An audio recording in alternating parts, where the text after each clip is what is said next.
শেষ অবস্থানটা সুনির্দিষ্টভাবে আমাদের কাছে এভাবে তথ্য নাই। আমরা নানাভাবে আমাদের তদন্তকারী অফিসাররা, আমাদের গোয়েন্দারা চেষ্টা করে যাচ্ছে। আর যেটা আপনি বলেছেন যে উনি সে আসামি বর্ডার পার হয়ে চলে গেছে কিনা, এই বিষয়টা আমাদের কাছে সুনির্দিষ্ট তথ্য আমরা এখনো কনফার্ম হতে পারিনি যে সে হয়ে চলে গেছে। এটা একটা হতে পারে, এটা একটা অনেক সময় অপরাধীরা নানা ধরনের তথ্য দিয়ে, বিভ্রান্তিকর তথ্য দিয়ে নিজেদের অবস্থানটা গোপন করারও প্রয়াস চালাতে পারে, সেরকম একটা প্রচেষ্টা হতে পারে। আমরা দেশের ভিতরে বা কোথায় সে আছে আমরা তার অনুসন্ধান তদন্ত আমরা চালিয়ে যাচ্ছি, এবং যে কোনো দেশের ভিতরে কোথাও আছে কিনা থাকলে আমরা তাকে গ্রেপ্তারের চেষ্টা আমাদের চলমান। স্যার যেটা বললেন এটি আমি রিপিট করতেছি, এরকম কোনো সুনির্দিষ্ট তথ্য নাই। আপনারা যেরকম মিডিয়া এবং বিভিন্ন সোর্স থেকে জানতেছেন, এরকম আমাদের কাছে অনেক রকম তথ্য আসছে। তদন্তের সাথে আমরা সবগুলো তথ্যই যাচাই বাছাই করতেছি। এটা স্যারের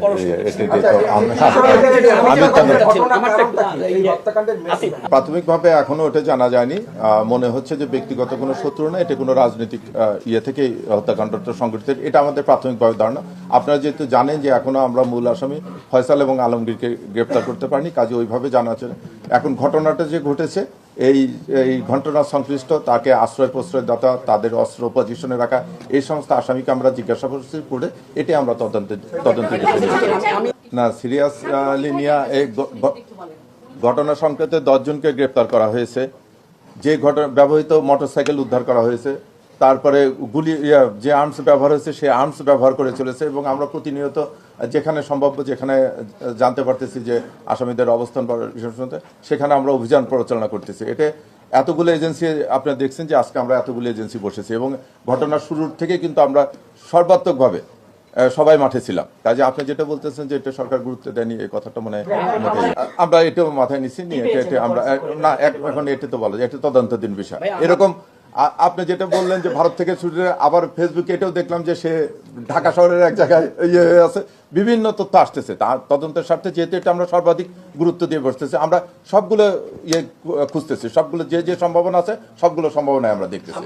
এটা তো একটা বড় তদন্তাধীন বিষয় যে উনি ওখানে কিভাবে আসলো, এরকম একজন ক্যান্ডিডেট, উনি একজন এত পপুলার একজন ব্যক্তিত্ব, তার এখানে কিভাবে আসলো, এটা আমরা তদন্ত করতেছি।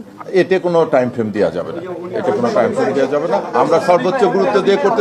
এটা আপনারা বলতে পারবেন ব্যর্থ আছে কিনা। আমরা আমাদের কিন্তু সর্বোচ্চ প্রচেষ্টা অব্যাহত রেখেছি। আমাদের আইন শৃঙ্খলা বাহিনীর যে অর্গানগুলো, আমাদের পুলিশ হেডকোয়ার্টার্স, তারপরে ডিএমপি, ডিএমপি, বিজিবি, যেহেতু বর্ডার ক্রস করার প্রশ্ন আছে, সেই জায়গায় আমরা প্রথম থেকেই আমরা বিজিবিকে আমরা ইনগেজ করেছি, উনি ব্রিফ করেছেন আপনাদেরকে, সাথে সাথে র্যাব আছে। এইটা এখন যে কোনো একটা ঘটনা ঘটে এবং এইটা অনেক সময় দ্রুততার সাথে সাথে গ্রেপ্তার করতে আমরা সক্ষম হই, অনেক সময় ইট টেকস টাইম। তো এই আপনাদেরকে আমি অনুরোধ করব যে এই ক্ষেত্রে আমাদের প্রচেষ্টার কোনো ঘাটতি আছে কিনা, এটা আপনারা যদি মূল্যায়ন করেন আমাদের উপর সুবিচার করা হবে। ওরা তো মোটরসাইকেলের যে অরিজিনাল নাম্বারটা, সেই নাম্বারটা ফয়সালের বাবা চেঞ্জ করেছে, করে একটা ভুয়া মোটরসাইকেল নাম্বার করেছে। আমরা যখন প্রথম সিসি ক্যামেরার ফুটেজ পাই করে, তখন ওই নাম্বার প্লেটটা দিয়ে আমরা মোটরসাইকেলের মালিকটা বের করলাম। আসলে তো এটা ভুয়া একটা মোটর নাম্বার। ওই নাম্বার প্লেটটা দেখা যাচ্ছে যে ভদ্রলোকে, সেই ভদ্রলোক মোটরসাইকেল কিনে 8 মাস আগে বিক্রি করে দিয়েছে। কাজে আমরা তাকে নিয়ে আসছি, এবং তখন মামলা দায়ের হয়নি। এটা করার জন্য আমরা তাকে কি করলাম, তখন তাকে জিজ্ঞাসাবাদ করে এই তথ্যগুলো তো আমাদেরকে জানতে হবে, বিআরটিএ যাচাই করতে হবে, আমাদেরকে মোটরসাইকেলের দোকানে যেতে হবে। এই জন্য তাকে আমরা 54 করেছিলাম। পরে যখন আমরা অরিজিনাল মোটরসাইকেলের নাম্বার প্লেটটা উদ্ধার করতে পারলাম, তখন তাকে আমরা করেছি। আজকে তার শুনানি আছে, 54 থেকে তাকে রিলিজ করে দেওয়ার জন্য আমরা তাকে রিলিজ করে দেবো। আমরা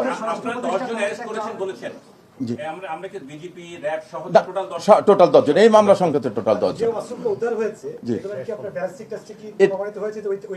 না, এটা তো পরীক্ষা করতে দিতে হবে। আমরা ঘটনাস্থল থেকে যে বুলেট পাওয়া গেছে এবং বুলেটের সেগুলো নিয়েছি। অস্ত্র এখন নিয়ে আসতেছি। অস্ত্র তো জানেন যে অস্ত্র মামলাটা হয়েছে নরসিংদীতে, ওখান থেকে আমরা কোর্টের প্রেয়ার দিয়ে নিয়ে আসতেছি, নিয়ে এসে আবার কোর্টের প্রেয়ার দিয়ে তারপরে এটা ব্যালিস্টিকের জন্য পাঠাতে হবে।